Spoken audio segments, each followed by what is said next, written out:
அதிமுக முன்னாள் எம்எல்ஏ சத்யா மீது சொத்து குவிப்பு வழக்கு போடப்பட்டிருக்கிறது. அதிமுக முன்னாள் எம்எல்ஏ சத்யா மீது சொத்து குவிப்பு வழக்கு போடப்பட்டிருக்கிறது. இது குறித்த விவரங்களை எமது செய்தியாளர் கண்ணதாசன் தர கேட்கலாம். கண்ணதாசன், வருமானத்திற்கு அதிகமாக 571% சொத்து குவிக்கப்பட்டிருப்பதாக வழக்கு போடப்பட்டிருக்கிறது. இது குறித்த தகவல்களை பதிவு பண்ணுங்க. கடலூர் மாவட்டம் பண்ருட்டி சட்டமன்ற அதிமுக முன்னாள் எம்எல்ஏ சத்ய பன்னீர்செல்வம் 2016-2021 காலகட்டத்தில் பண்ருட்டி சட்டமன்ற உறுப்பினராக இருந்தார்.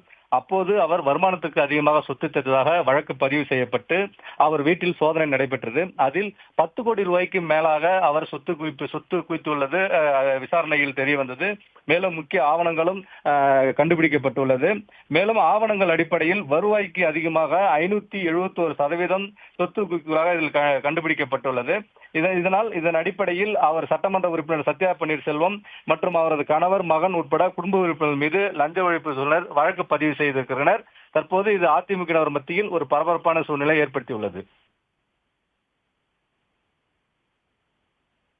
விவரங்களுக்கு நன்றி கண்ணதாசன். உடனுக்குடன் செய்திகளை தெரிந்து கொள்ள சன் நியூஸ் பெல் ஐகானை கிளிக் பண்ணுங்க.